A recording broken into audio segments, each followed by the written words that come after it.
Good morning, everybody. Today is October 31st, 2023. So that means today is my 30th day of running for one non-stop continuous mile if I'm able to complete this challenge. So far, like I said earlier in this series, it's been a little bit easier to accomplish this task as the days have gone by. So what am I going to do next? Well, for one thing, I'm going to continue to try to improve the conversational abilities between myself and my peers. In yesterday's segment, I talked about a generational divide when it comes to communication. And I even used names that could have been interpreted as time period type names. But that's not to say that I have not had difficulties communicating with people in my own age range and below. And that's because probably, if you want to call it spiritually, we're all different ages from one another. Just as an example, every so often I'll have a dream, and in my dreams there will be someone who I know, and I'll tell them about my dream, and every so often I'll get a response. But more often than not, it's a little bit concerning to people enough that they don't want to talk about it. Because to talk about dreams somehow touches on strange feelings. I know that when I talked with my dad about falling asleep and dreaming, he got very upset. And there wasn't really a good reason why. And I also know that when I talked to a former classmate of mine about having a dream about them, they got a little bit creeped out. Well, today, again, is October 31st. It's possible one of the creepiest days for many people. And imagery is one of the things that can cause us to have fragmented communication. Why is that? Well, take for an example this pendant that I'm wearing. Let me try to hold it still.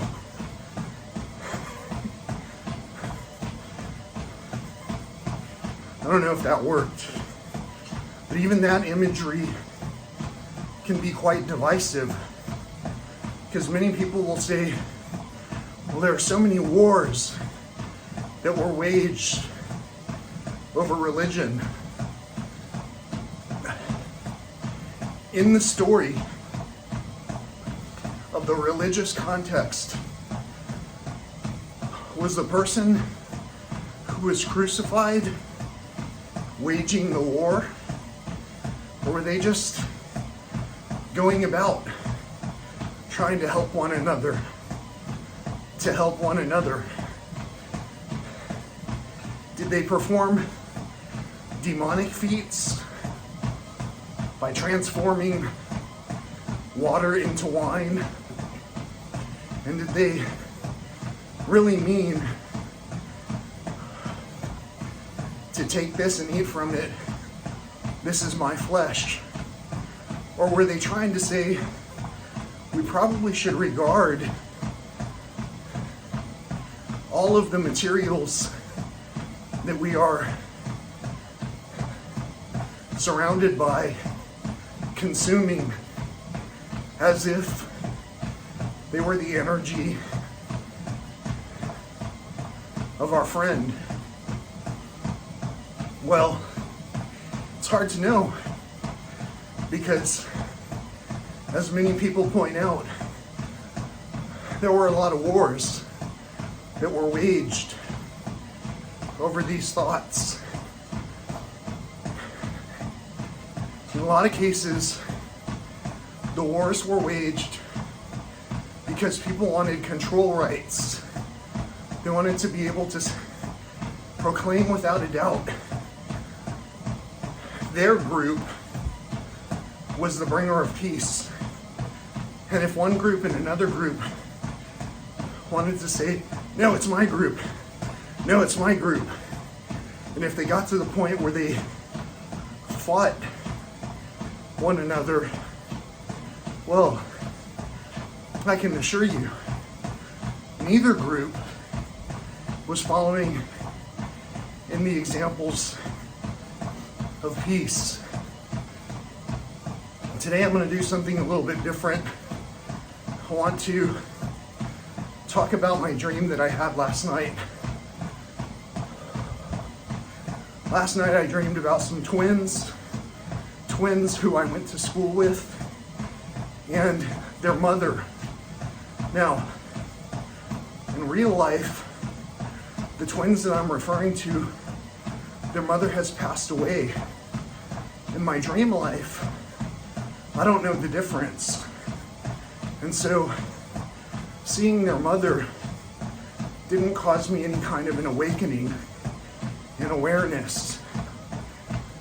In my dreams, I'm sort of disconnected in my subconscious just enough that I don't really know when I'm seeing people who are not living. And that's just the way it is. But in my dream, the four of us were at a coastal location, and we were in a large, dark, maybe dark blue SUV. And we were talking about coming up with an upcoming trip to Big Bend National Park. One of my favorite places. And we were talking about planning it out so that we would all be able to enjoy this location. In my dream with these twins, usually I'll dream about one of those twins more often than not, if at all. But last night, I dreamed about both of the twins and their mother. I don't know what it means, but I know that in my dreams, even though I'm somewhat disassociated from the things that are happening, so that I don't know that I'm seeing people who have been deceased on this plane, I don't really know what's going on. And some of my behaviors are slightly different. But my love for the Big Bend National Park is great enough that whether it's my subconscious or my conscious mind, I don't seem to waver. Those are core beliefs. In my dreams, people have tried to commit violence against me, and I'm unafraid. In my real life, people around me are either willfully forgetting how to communicate, hence yesterday's segment, where someone emailed me that they can't understand what I'm talking about, or they're suffering from forms of dementia, mental inabilities, cognitive decline. Well, if you look up the things, no matter what age you are, that will help mitigate cognitive decline, in a lot of cases, we simply need to incorporate a better attitude, i.e. less stress, a better approach to exercise, and also, of course, the fuel that we're taking in needs to be better food. That's what we talk about on this channel. And we use a variety of examples to help define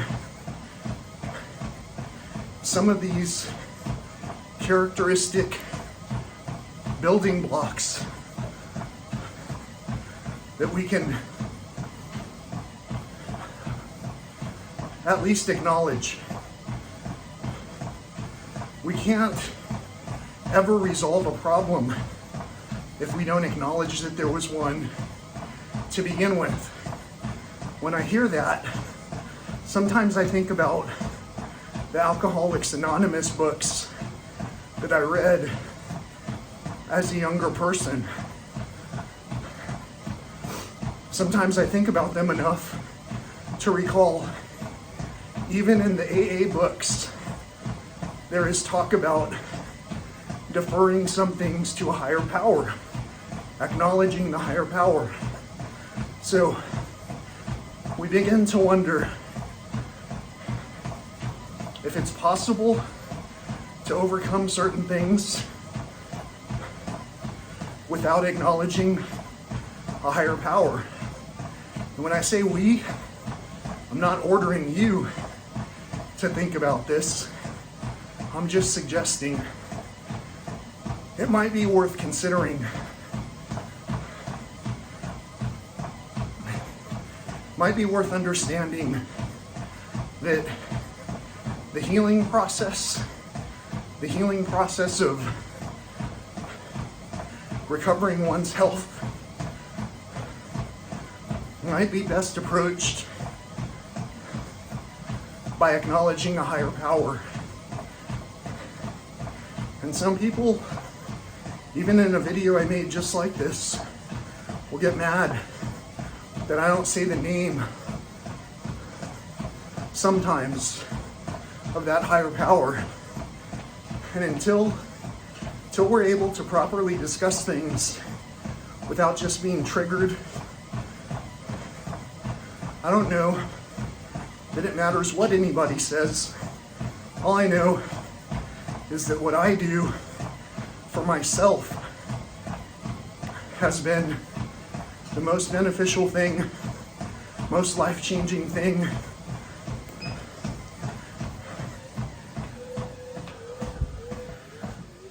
that has allowed me to maintain a focused effort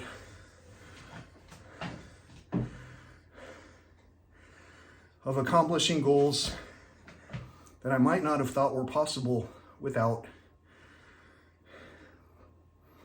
a holistic approach. Body, mind, and spirit. I hope that you're having a great day. Today concludes my 30 days of running a mile continuously nonstop. Yesterday I did that outside in the cold. Today I'm doing it right here for the purpose of saving time and for the purpose of getting this message out as quickly as possible. If you're having trouble discussing things, responding to conversations, it doesn't matter how much friction you place on these situations. Usually the friction is in self. And so, although the recipient of negative energy can feel all these things and absorb it, they can just as easily turn it away. I'm not going to turn away any conversations. I'm only going to leave the ball in your court. So if you think you can't understand what I'm saying, that's fine. That's in your court. If you believe you understand what I'm saying, I hope that you're clicking on the thumbs up. Hope that you're subscribing, sharing some of the content, and I hope most of all that you're having a great day, no matter whether you agree with me or not. Until next time, peace, love, and all that old school stuff.